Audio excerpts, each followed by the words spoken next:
It's the countdown. It's always on. I love it, right? 3 p.m. weekly on Mondays. You've got Phil Vetrano, founder of Planning and Vision, where he focuses on getting teens and their parents ready for college or whatever's next if it's not college. And then you've got myself, Dr. LL, right? The PhD kind, not the MD kind, but talking to all kinds of folks about leadership development and working through change and all that sort of good stuff to find success. So, what have we got for you today? Well, even though it's not internship season right now, it's time to start preparing for it because that's right. By the spring, your teen is going to need to find an internship position. Or you're thinking, yeah, and maybe I'll just get them to get a job. Internship is different. Job brings income. It may not be wholly satisfying, but it meets a box, right? It brings in some money so you don't have to keep giving them the weekly spending money. But an internship puts students on the path to their careers, and then they can talk about what they did to help them get interviews. So without further ado, we are going to get into the 7 steps that parents can help their teen prepare for an internship. So as we get into the first step here, I'm going to cue up Phil for this because one of the biggest things is trying to figure out where to start. And this is what Phil does so incredibly well with his business and all of the hundreds of students that he's consulted over the years. He helps them figure this stuff out, and he helps the parents too. So it's not done in a vacuum. Phil, what's that first all-important tip? Well, thank you, Loralyn, for having me, and thank you for the Help Talk that you produce every week. It's an honor and my pleasure to be part of this, and thank you. So you were talking about internships and preparation and planning, which is really essential. And you want to be a great role model for your kids. And so being proactive is an important characteristic for internships to find out which internships is your child going to go after.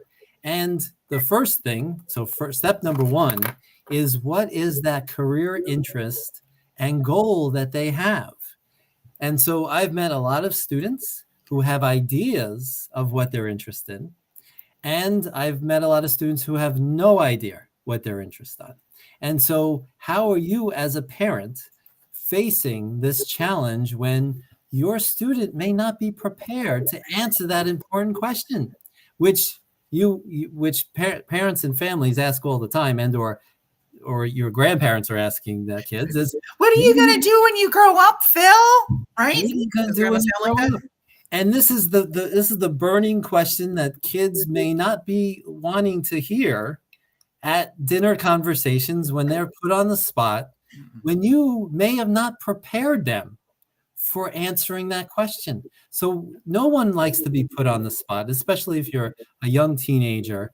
And so there's a grooming involved. There's proactivity that is assessed to say, hey, is there something that you've encountered in your life that you're interested in, and from a career perspective?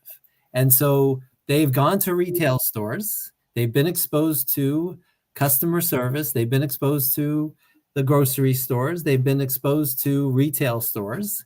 But that's only, 20% of the type of activity that somebody could work on? What about the 80% that there's behind closed doors that they have any sort of encounters or interactions with these other industries that are thriving, but may not be seen in the world of retail and going into from one store to another. So the goal for the parent is to have your child have a goal.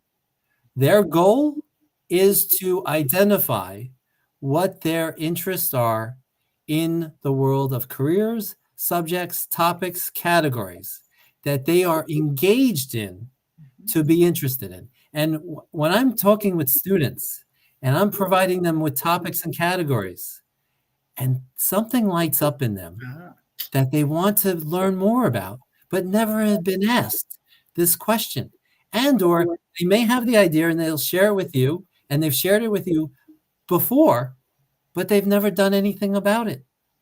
but nor are you looking for them to take any action on that either, because they have this as a goal. Oh, they've checked the box. They know what they want to do for the rest of their lives, or they know what they want to do next. But are they planning anything to increase the odds of them being successful in that profession? So this is the hard truth for the parent. It's, are they prepared to pursue that career? Do they know the skills that are necessary? And have they even had a conversation with someone who does this for a living? Because you may not be an expert in that field that they're interested in. And I will share, and I'm sorry to go on, but No, it's important. yeah. So parents, please hear me out.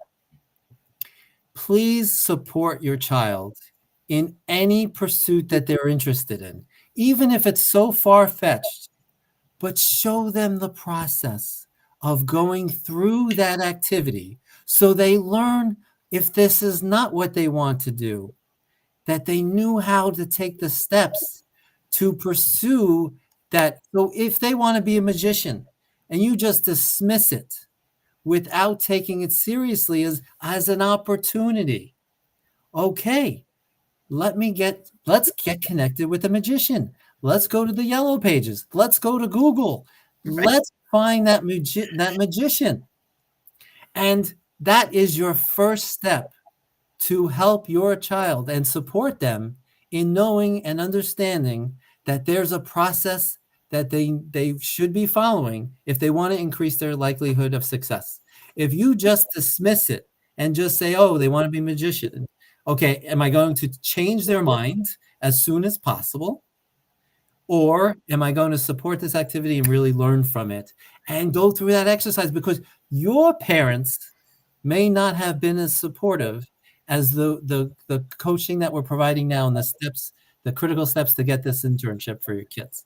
So please be open-minded. So if they seem to be interested and you've got their attention, continue that effort, because don't fizzle that ambition. That's right. Because it's really important to support them, because you may have not gotten that support, and just going through the exercise is valuable. Bingo, bingo. I love this. It's like follow these 7 steps or your own or whatever, so that if your child will go through and go down that path and say, oh, da da da da da da, finally get to it. I don't want to be a magician. Okay. Repeat the 7 steps and say, I'm going to be a YouTuber. Great, right? That's the number one thing that kids want to do. Follow the path, right? So I agree wholeheartedly. Don't put the, be that wet sponge, wet blanket, right, on it. Just give them the support and say, okay, you can pursue this, but we're going to follow some steps together to see, so that help you make an informed decision, right? All right. Tip 2 here is, we're rolling along. So we got some things. It's that, well, you want to help them identify what skills and experiences they've had, because I'm sure you've had a conversation like this with your teenager and said, all right, let's work together on your resume. I don't want to do that, right? I'm going to do it on my own. It's fine. I can use generative AI. I'm all good, whatever. And you say, well, no, because generative AI doesn't know all the things that you've done. It can make up stuff and it can make up crap, but right? But it doesn't know the things that you've done. Let's talk through it. Or then you get the teen that answers, I haven't done anything. I have no skills. I have no strengths. I've done nothing. I have nothing to write about for my college essay, or nothing to write about for my resume to say what I've done. I'm like, well, that's problem number 1. That's why we're talking about it now, so you can get ready for the spring. Well, are you part of a church or a religious group? Great. There's all kinds of opportunities for volunteering and supporting and doing things there, where you can learn leadership. You can learn community, servant leadership in particular. You can learn all kinds of things. Or are you part of some community group where you can volunteer? Oh, you help coordinate. You picked litter out of the creek or whatever it is. That's important stuff. We want to get all that crap out of there, right? So the little animals and everybody else can thrive without having to step over tires and broken glass and plastic bottles everywhere, right? Or maybe you've had an opportunity to do an internship. Maybe somebody that you know within your circle they offered your child the opportunity to be able to job shadow for a couple of days or assist, do something in the office so that they can talk about it on their resume, because it's really important to start getting that stuff in. Or maybe you can work through your school on one of the sports teams. You can be the water girl. You can be the setup guy. You can be all kinds of things where you're helping the coaches and assistant coaches get ready for the game, market the game, whatever it is that your interest bends to. But then you have something to write about and you can extract skills from that experience. All right, Phil, number 3. Number 3, it's research internship opportunities together. So you can do this as a family activity, have it on an agenda, plan it, schedule it, and you're working together as a team. You're not just dumping it on your kid and say, go look for internship opportunities. Have they done this before, right? If you've never done something before, it's that much harder, right? They're not going to class for how to research internship opportunities, right? This is a blind spot for them. So you've got to be supportive. And if you are unaware of how to find out internship opportunities, you can be a great role model and now go to an expert like myself or someone else who can guide you through this process to help you and your child to identify internship opportunities that align to their career interests, their dreams, and to, as part of the step 2 with identifying their skills, what are the skills necessary and talents that may be necessary to accomplish those career goals that they have.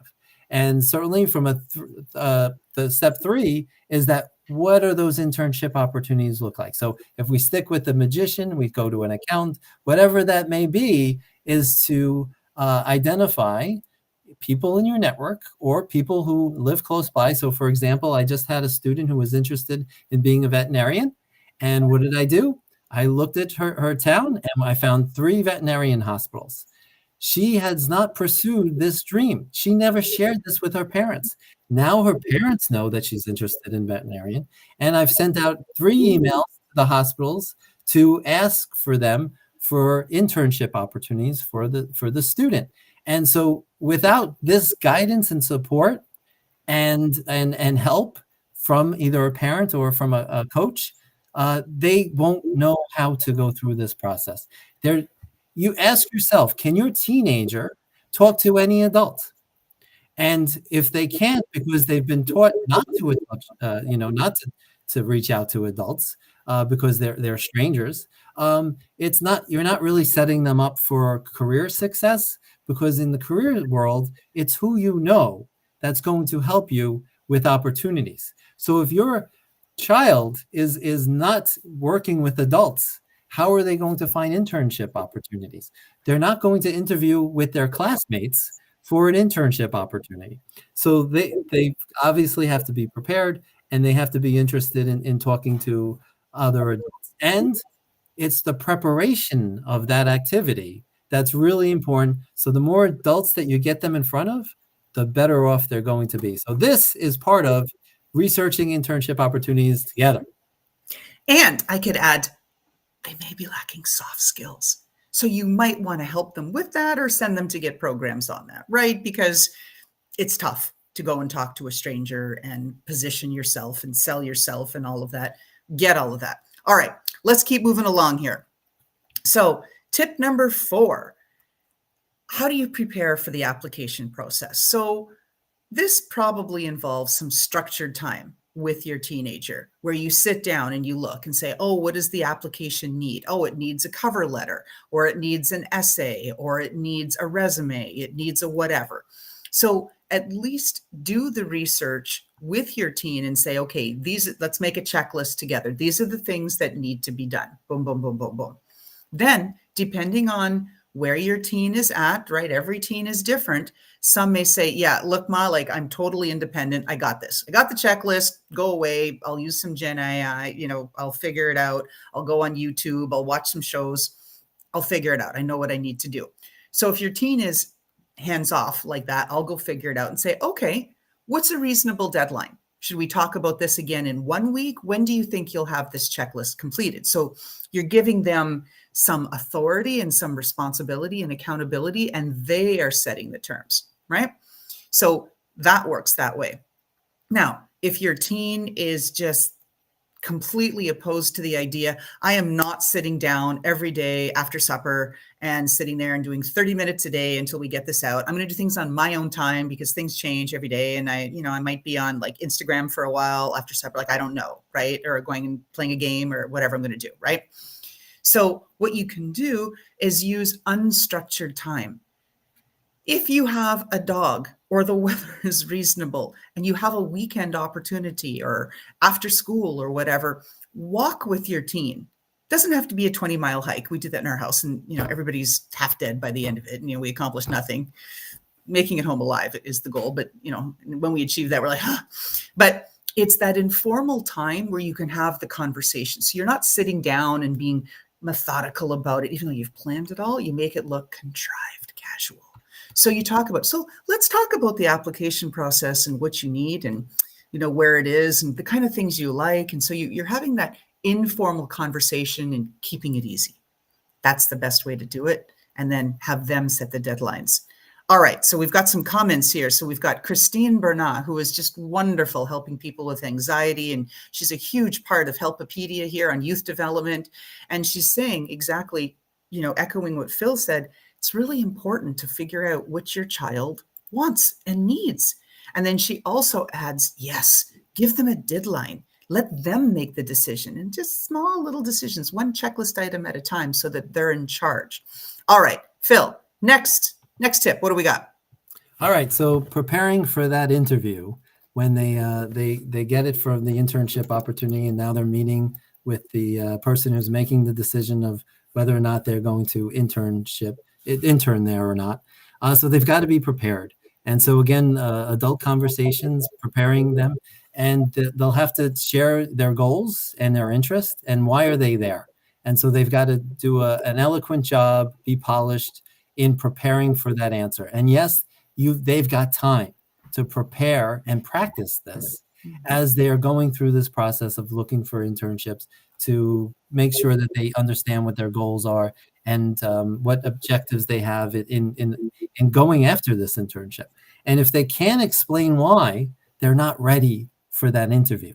And that's okay. It's the time that it's needed is to flesh this out so they can comfortably speak in front of other people and share what their goals are and their objectives.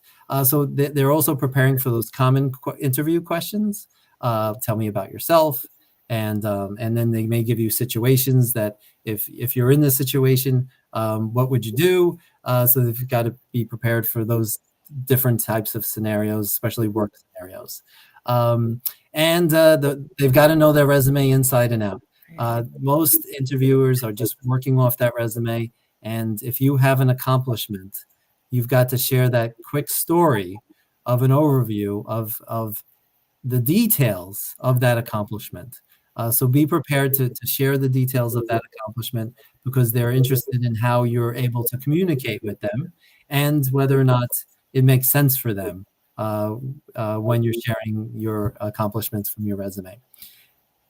Number 6. All right, well, let's go. And again, with that, practicing the interview, a lot of teens will get totally freak the frig out if you sit there and like, all right, sit down, we're going to do a mock interview. And they'll be like, ma, like, just leave me alone, right?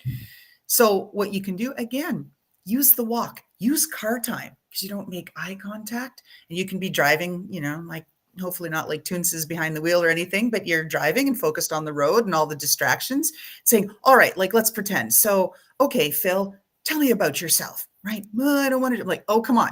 You're good. If you don't practice with me, you're not going to be able to get this done, right? And you can go on and get it done that way. So that's a really good way to do it, especially if you're driving in the dark, then there's no eye contact or anything. Nobody can see anything except the road ahead, which you need to focus on. All right. Tip number 6. So discuss workplace etiquette and safety. And so you're thinking, yeah, it's a virtual internship. What do I got to discuss? Well, let's talk about some etiquette on Zoom. Tell your teen they need to have their camera on. They need to make eye contact with the people that are there. If there's chat or they're requested to put some comments in the chat, they should be participatory, right? They should be doing that. Follow the instructions. They should be mindful of background noises and things like that. They should stay on camera and available as much as possible during the Zoom. They should look for flags and things. Are they being attacked, right? Is there anything that's making them really uncomfortable? Are they being pointed out and singled out? Yeah, you, the intern there. What's your, I don't know, I can't even frickin' pronounce your name, whatever the hell it is, blah, blah, blah. Yeah, whatever. Did you, I don't know, did you get the stuff done? Like, why are you here at the meeting? And they're aggressive and taking that tone with you. That's what you need to teach your team. Be prepared for that. That can happen. If that happens, you instruct them, you need to talk to your supervisor. Now, if that was your supervisor, go to someone you trust on the team, or go and talk to HR and say, like, I'm really new here and I wasn't sure how to handle myself. Can you give me some advice or suggestions? If you're afraid to do that, at the very least, ask a Gen AI tool or go on YouTube or Reddit or TikTok and get some really good structured advice. And you can tell what advice is good. You can see the comments, they're real, they're credible people, they're professionals delivering it. Look for that stuff. But ideally, go to your supervisor and to HR. Phil, bring us home. All right, tip number 7, final step, encourage independence and problem solving. So as your team embarks on their internship journey, encourage them to take ownership of their experiences. Allow them to handle challenges independently while being available and supportive listener when they need guidance. This will help them develop essential problem-solving skills and build confidence in their abilities. All right. So we want to walk it back. Like, let's talk through it again. So I'll put it up on the screen. Phil, you read it out. All right. So we know tip 7, we're going to go backward. Here's the review. Okay. You said we're going backwards to 1 or to 6? Yeah, we're going to work it backwards. Come on. Okay, so tip 7 was encourage independence and problem solving. 6 was discuss workplace etiquette and safety. Tip 5 was practice interview skills. Tip 4, prepare for the application process. Tip 3, research internship opportunities together. Tip 2, help identify skills and experience. And the first one, and I think the most critical one to start your journey, is for them to help them discuss career interests and goals. If they can nail down career interest and goals, life gets easier when you know what you want to do. Let me say that again. Life gets easier when you know what you want to do, because if you don't know what you want to do, life is really hard. It's overwhelming, and it doesn't give you a lot of options.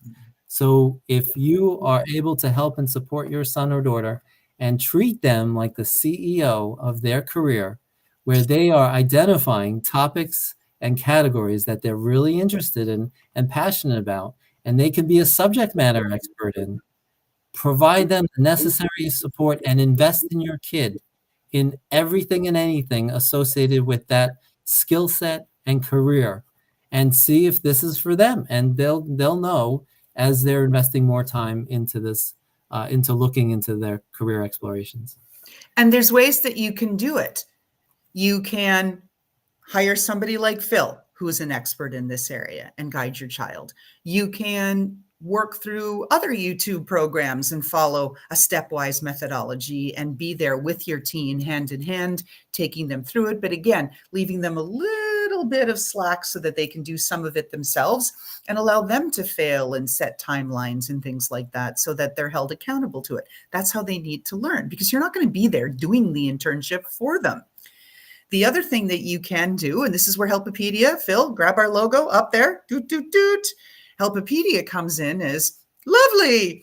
As a nonprofit for youth development, we have 2 programs that can help with that. One program is a journey to career success, and it's a pathway that we take kids on, teenagers, juniors and seniors in high school, and motivated sophomores. We take them through a 6-week program that's highly customized and tailored to their needs to help them get to that other side and figure out, what is it that I really want to do? How do I get prepared for an internship? And we also have a program, we talked about it last week, about entrepreneurship. Maybe your child is more inspired to do their own startup business and what that's involved. So we've got a program with that too. More details coming soon on our website. With that, I am Loralyn. I am Phil Vetrano. And we just want to thank you again for all of the support that we get here at HELPipedia. You can find us on the web, HELPipedia.org. And we look forward to continued dialogue and interaction. We thank all of the comments and stuff coming from people in the chat as we move forward and keep giving you tips every week at 3 p.m. on Mondays to help you and your teen thrive. Have a great week.